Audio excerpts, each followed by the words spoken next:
Hello guys, welcome back to my channel. ಇವತ್ತು ನಾನು Arabic bread pudding ರೆಸಿಪಿಯನ್ನು ಮಾಡ್ತಿದ್ದೇನೆ. ಇದು ತುಂಬಾ ಈಸಿ ಕೂಡ ಮತ್ತು ತುಂಬ ಟೇಸ್ಟಾಗಿರುತ್ತೆ. ಪಟಾಪಟ್ ಅಂತಲೇ ಮಾಡ್ಕೊಳ್ಬೋದು. ಐಸ್ ಕ್ರೀಮ್ಗಿಂತ ಈ ಡೆಸರ್ಟ್ ಮಾತ್ರ ಒಂದು ಸಾರಿ ನೀವು ಟ್ರೈ ಮಾಡಲೇಬೇಕು. ತುಂಬಾ ಈಸಿಯಾಗಿರುತ್ತೆ. ವಿಡಿಯೋನ ಸ್ಕಿಪ್ ಮಾಡದೆ ಕೊನೆ ತನಕ ನೋಡಿ. ಬನ್ನಿ ಹೇಗೆ ಮಾಡೋದಂತ ನೋಡೋಣ. ನಾನಿಲ್ಲಿ ಒಂದು ಅರ್ಧ ಲೀಟರಷ್ಟು ಹಾಲನ್ನು ಒಂದು ಕಡಾಯಿಗೆ ಹಾಕಿಬಿಟ್ಟು ಇದನ್ನು ಚೆನ್ನಾಗಿ ಕುದಿಸ್ಕೊಂಡಿದ್ದೇನೆ. ಇದು ಕೆನೆ ಕಟ್ಟುತ್ತಲ್ವ, ಅಲ್ಲಿ ತನಕ ಚೆನ್ನಾಗಿ ಕುದಿಸ್ಕೊಳ್ಬೇಕು. ಇದು ಕುದ್ದಾಗಿದೆ. ಇವಾಗ ಇದಕ್ಕೊಂದು ಅರ್ಧ ಕಪ್ಪಷ್ಟು ಇಲ್ಲಿ ನಾನು ಸಕ್ಕರೆನ ಹಾಕಿದ್ದೇನೆ. ಈ ಸಕ್ಕರೆ ಕೂಡ ಚೆನ್ನಾಗಿ ಕರಗುವ ಹಾಗೆ ಚೆನ್ನಾಗಿ ಕುದಿಸ್ಕೊಳ್ಳೋಣ. ಇದು ಕುದೀತಾ ಇರಲಿ. ಗ್ಯಾಸನ್ನು ನೀವು ಲೋ ಫ್ಲೇಮಲ್ಲಿ ಇಟ್ಕೊಳ್ಳಿ. ಇದು ಕುದಿಯುವಷ್ಟರಲ್ಲಿ ನಾನಿಲ್ಲಿ ಒಂದು ಕಪ್ಪಿಗೆ 2 ಟೇಬಲ್ ಸ್ಪೂನ್ನಷ್ಟು ನಾನಿಲ್ಲಿ ಕಸ್ಟರ್ಡ್ ಪೌಡರನ್ನು ಹಾಕಿದ್ದೇನೆ. ಇದು ವೆನಿಲಾ ಕಸ್ಟರ್ಡ್ ಪೌಡರ್. ಇದಕ್ಕೆ ಸ್ವಲ್ಪ ನೀರನ್ನು ಹಾಕಿಬಿಟ್ಟು ಚೆನ್ನಾಗಿ ಗಂಟುಗಳಿಲ್ಲದಾಗೆ ಚೆನ್ನಾಗಿ ಮಿಕ್ಸ್ ಮಾಡಿ ತಗೊಳ್ಳೋಣ. ನೋಡಿ, ಇವಾಗ ಚೆನ್ನಾಗಿ ಮಿಕ್ಸ್ ಆಗಿದೆ. ಇವಾಗ ಈ ಹಾಲು ಕೂಡ ಸಕ್ಕರೆ ಎಲ್ಲ ಕರಗಿ ಚೆನ್ನಾಗಿ ಕುದ್ದಿದೆ. ಇವಾಗ ಈ ಕಸ್ಟರ್ಡ್ ಮಿಶ್ರಣವನ್ನು ಸ್ವಲ್ಪನೇ ಹಾಕಿಬಿಟ್ಟು ಚೆನ್ನಾಗಿ ಮಿಕ್ಸ್ ಮಾಡ್ಕೊಳ್ಳೋಣ ಈ ಹಾಲಿನೊಟ್ಟಿಗೆ. ಈ ಹಾಲು ಕುದೀತಾ ಇವಾಗ ಕಸ್ಟರ್ಡ್ ಪೌಡರ್ ಹಾಕಿದ್ದೇವಲ್ವ, ಸೊ ಗಟ್ಟಿ ಆಗ್ತಾ ಬರುತ್ತೆ. ನೀವು ನೋಡ್ಕೊಳ್ಳಿ. ನೋಡಿ, ಇವಾಗ ಗಟ್ಟಿ ಆಗ್ತಾ ಬಂದಿದೆ. ಇನ್ನು ನಾನು ಇಷ್ಟನ್ನು ಗ್ಯಾಸನ್ನು ಆಫ್ ಮಾಡಿಬಿಟ್ಟು ಕೆಳಗಡೆ ಇಳಿಸಿದೆ. ನೋಡಿ, ಇವಾಗ ಇದನ್ನು ತಣ್ಣಗಾಗಲಿಕ್ಕೆ ಬಿಡೋಣ. ಆವಾಗ ನಾವು ಸ್ವಲ್ಪ ಮಿಕ್ಸ್ ಮಾಡ್ತಾ ಇರಬೇಕು. ಇಲ್ಲಿ ನಾನು ಒಂದು ಕಪ್ಪಿಗೆ ಇಲ್ಲಿ ಒಂದು 1/4 ಕಪ್ಪಷ್ಟು ನಾನಿಲ್ಲಿ ಮಿಲ್ಕ್ ಮೇಡನ್ನು ಹಾಕಿದ್ದೇನೆ. ಇದಕ್ಕೇನೆ ಒಂದು ಅರ್ಧ ಕಪ್ಪಷ್ಟು ಇಲ್ಲಿ ಫ್ರೆಶ್ ಕ್ರೀಮನ್ನು ಹಾಕ್ಕೊಂಡಿದ್ದೇನೆ. ಒಂದು 1/4 ಟೀ ಸ್ಪೂನಷ್ಟು ವೆನಿಲಾ ಎಸೆನ್ಸನ್ನು ಹಾಕ್ಕೊಂಡಿದ್ದೇನೆ. ಇಷ್ಟನ್ನು ಹಾಕ್ಕೊಂಡ್ಬಿಟ್ಟು ಚೆನ್ನಾಗಿ ಮಿಕ್ಸ್ ಮಾಡ್ಕೊಳ್ಬೇಕು ಇದನ್ನು. ಇವಾಗ ನಾನು ಇಲ್ಲಿ ಒಂದು 10 ಬ್ರೆಡ್ ಸ್ಲೈಸಸನ್ನು ತೊಗೊಂಡಿದ್ದೇನೆ. ಇದರ ಸೈಡ್ ಇದು ಬ್ರೌನ್ ಪಾರ್ಟ್ ಇರುತ್ತಲ್ವ, ಅದನ್ನೆಲ್ಲ ಕಟ್ ಮಾಡಿ ತೊಗೊಂಡಿದ್ದೇನೆ. ಈ ರೀತಿಯಾಗಿ ಒಂದು ಪ್ಲಾಸ್ಟಿಕ್, ಇದು ನನ್ನ ಹತ್ರ ಡಬ್ಬ ಇತ್ತು. ಈ ರೀತಿಯಾಗಿ ಒಂದು ಡಬ್ಬವನ್ನು ತೊಗೊಂಡಿದ್ದೇನೆ. ನಿಮ್ಮ ಹತ್ರ ಗ್ಲಾಸ್ ಇದ್ದಿದ್ರು ಕೂಡ ಅದನ್ನು ಕೂಡ ಯೂಸ್ ಮಾಡ್ಕೊಳ್ಬೋದು. ನನ್ನ ಹತ್ರ ಇಲ್ಲಿ ಪ್ಲಾಸ್ಟಿಕ್ ಇದಿತ್ತು, ಸೊ ನಾನು ಇದನ್ನೇ ಯೂಸ್ ಮಾಡ್ತಿದ್ದೇನೆ. ಇದಕ್ಕೆ ನಾನು ಮೊದಲೇ ರೆಡಿ ಮಾಡಿರುವ ಕಸ್ಟರ್ಡ್ ಮಿಶ್ರಣವನ್ನು 1 ಚಮಚದಷ್ಟು ಹಾಕ್ಕೊಂಡಿದ್ದೀನಿ. ಇದನ್ನು ಹಾಕಿದ ನಂತರ ಇದರ ಮೇಲ್ಗಡೆ ಬ್ರೆಡ್ ಸ್ಲೈಸಸನ್ನು ಇಡೋಣ.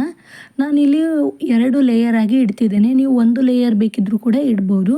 ನೋಡಿ, ಇವಾಗ ಬ್ರೆಡ್ ಸ್ಲೈಸಸನ್ನು ಈ ರೀತಿಯಾಗಿ ಜೋಡಿಸ್ಕೊಳ್ಬೇಕು. ಈ ರೀತಿಯಾಗಿ ಮಾಡಿದ ನಂತರ ನಾವು ಮೊದಲೇ ರೆಡಿ ಮಾಡಿ ಇಟ್ಟಿರುವ ಕಸ್ಟರ್ಡ್ ಮಿಶ್ರಣವನ್ನು ಮತ್ತೆ ಹಾಕ್ತಿದ್ದೇನೆ. ಅದರ ಮೇಲ್ಗಡೆ ಚೆನ್ನಾಗಿ ಬ್ರೆಡ್ಡಿಗೆ ಕೋಟ್ ಆಗುವ ಹಾಗೆ ಚೆನ್ನಾಗಿ ಎಲ್ಲ ಕಡೆ ಕೂಡ ಈವನ್ ಆಗಿ ಸ್ಪ್ರೆಡ್ ಮಾಡಬೇಕು. ಆನಂತರ ಅದರ ಮೇಲ್ಗಡೆ ಮತ್ತೆ ಬ್ರೆಡ್ಡನ್ನು ಇಡ್ತಿದ್ದೇನೆ. ಇವಾಗ ನೋಡಿ, ನಾನು ಚೆನ್ನಾಗಿ ಬ್ರೆಡ್ಡನ್ನು ಜೋಡಿಸಿದ್ದೇನೆ. ಇಲ್ಲಿ ಈ ಬ್ರೆಡ್ಡನ್ನು ಚೆನ್ನಾಗಿ ಜೋಡಿಸಿದ ನಂತರ ನಾವು ಇದರ ಮೇಲ್ಗಡೆ ಮಿಲ್ಕ್ ಮೇಡ್ ಮತ್ತು ಫ್ರೆಶ್ ಕ್ರೀಮ್, ಇದು ಏನು ಮಿಶ್ರಣ ಮಾಡಿಟ್ಟಿದ್ವಲ್ಲ ಅದನ್ನು ಹಾಕ್ಕೊಳ್ಳೋಣ. ಇದನ್ನು ಚೆನ್ನಾಗಿ ಮೇಲ್ಗಡೆ ನಾವು ಹಾಕ್ಕೊಳ್ಬೇಕು. ಬ್ರೆಡ್ಡೆಲ್ಲ ಕವರ್ ಆಗುವ ಹಾಗೆ ಚೆನ್ನಾಗಿ ಹಾಕ್ಕೊಂಡ ನಂತರ ಇದರ ಮೇಲ್ಗಡೆ ಮತ್ತೆ ಕಸ್ಟರ್ಡ್ ಇದು ಮಿಶ್ರಣವನ್ನು ಹಾಕ್ಕೊಳ್ಬೇಕು. ಇದೇ ರೀತಿ ನಾನು ಒಂದು 2 ಲೇಯರ್ ರೀತಿ ಮಾಡ್ಕೊಳ್ತೇನೆ. ಕಸ್ಟರ್ಡ್ ಮಿಶ್ರಣ ಹಾಕಿದ ನಂತರ ಅದರ ಮೇಲ್ಗಡೆ ಮತ್ತೆ ಉಳಿದ ಎಲ್ಲ ಫ್ರೆಶ್ ಕ್ರೀಮ್, ಇದು ಮಿಲ್ಕ್ ಮೇಡ್ ಇದು ಮಿಶ್ರಣ ಇತ್ತಲ್ಲ ಅದನ್ನೆಲ್ಲ ಕೂಡ ಹಾಕಿ ಖಾಲಿ ಮಾಡ್ತೇನೆ. ನೋಡಿ, ಇವಾಗೆಲ್ಲ ಹಾಕಿದ್ದೇನೆ. ಇಲ್ಲಿ ನಾನು ಸ್ವಲ್ಪ ಡ್ರೈ ಫ್ರೂಟನ್ನು ತೊಗೊಂಡಿದ್ದೇನೆ. ಬಾದಾಮ್ ಮತ್ತು ಗೋಡಂಬಿ ಮತ್ತು ಪಿಸ್ತಾವನ್ನು ತೊಗೊಂಡಿದ್ದೇನೆ. ನಾನು ತೆಳ್ಳಗೆ ಕಟ್ ಮಾಡಿ ತೊಗೊಂಡಿದ್ದೇನೆ. ಮೊದಲಿಗೆ ಇಲ್ಲಿ ಬಾದಾಮನ್ನು ಹಾಕ್ಕೊಳ್ತಿದ್ದೇನೆ. ಎಲ್ಲ ಕಡೆ ಕೂಡ ಈವನ್ ಆಗಿ ಸ್ಪ್ರೆಡ್ ಮಾಡಿಬಿಟ್ಟು ಬಾದಾಮನ್ನು ಹಾಕ್ಕೊಳ್ಳೋಣ. ಬಾದಾಮ್ ಹಾಕಿದ ನಂತರ ಇದ್ರ ಮೇಲ್ಗಡೆ ಗೋಡಂಬಿಯನ್ನು ಕೂಡ ಹಾಕ್ಕೊಳ್ತಿದ್ದೇನೆ. ಅದಾದ ನಂತರ ಪಿಸ್ತಾವನ್ನು ಕೂಡ ಹಾಕ್ಕೊಂಡಿದ್ದೇನೆ. ಎಲ್ಲ ಕಡೆ ಈವನ್ ಆಗಿ ಸ್ಪ್ರೆಡ್ ಆಗುವಾಗೆ ಹಾಕ್ಕೊಂಡಿದ್ದೇನೆ. ಇದರ ಮೇಲ್ಗಡೆ ಮುಚ್ಚಳನ ಮುಚ್ಚಿಬಿಟ್ಟು ನಾವು ಇದನ್ನು ಒಂದು 4ರಿಂದ 5 ಗಂಟೆ ಕಾಲ ಫ್ರಿಜ್ಜಲ್ಲಿ ಇಡಬೇಕು. ನೀವು ಓವರ್ ನೈಟ್ ಇಟ್ಟರು ಕೂಡ ಇನ್ನೂ ತುಂಬ ಚೆನ್ನಾಗಿರುತ್ತೆ. ನೋಡಿ, ಇವಾಗ ನಾನು ಇಲ್ಲಿ ಒಂದು 4ರಿಂದ 5 ಗಂಟೆ ತನಕ ಫ್ರಿಜ್ಜಲ್ಲಿ ಇಟ್ಟಿದ್ದೆ. ಇವಾಗ ನೋಡಿ ಚೆನ್ನಾಗಿ ಸೆಟ್ ಆಗಿದೆ.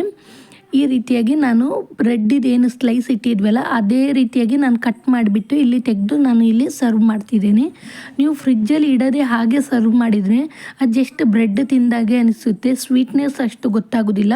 ನೀವು ಇದನ್ನು ಫ್ರಿಜ್ಜಲ್ಲಿ ಇಟ್ಬಿಟ್ಟು ಸರ್ವ್ ಮಾಡಿದರೆ ಆವಾಗ ಅದು ಕಸ್ಟರ್ಡ್ ಇದು ಏನು ಜ್ಯೂಸ್ ಎಲ್ಲ ಇದೆ ಅಲ್ವಾ, ಅದು ಬ್ರೆಡ್ ಎಲ್ಲ ಚೆನ್ನಾಗಿ ಹೀರ್ಕೊಂಡ್ಬಿಟ್ಟು ಚೆನ್ನಾಗಿ ಇದು ಜ್ಯೂಸಿಯಾಗಿ ತಿನ್ನಲಿಕ್ಕೆ ತುಂಬ ಚೆನ್ನಾಗಿರುತ್ತೆ. ಹೊಸದಾಗಿ ಯಾರೆಲ್ಲ ನನ್ನ ಚಾನಲನ್ನು ನೋಡ್ತಿದ್ರೆ ಪ್ಲೀಸ್ ನನ್ನ ಚಾನಲ್ಗೆ ಸಬ್ಸ್ಕ್ರೈಬ್ ಮಾಡ್ಕೊಳ್ಳಿ. ಪಕ್ಕದಲ್ಲಿರುವ ಬೆಲ್ ಐಕನನ್ನು ಒತ್ತಿ ನಿಮ್ಮ ಫ್ಯಾಮಿಲಿ ಆ್ಯಂಡ್ ಫ್ರೆಂಡ್ಸ್ಗಳಿಗೆ ನನ್ನ ವೀಡಿಯೋನ ಶೇರ್ ಮಾಡಿ.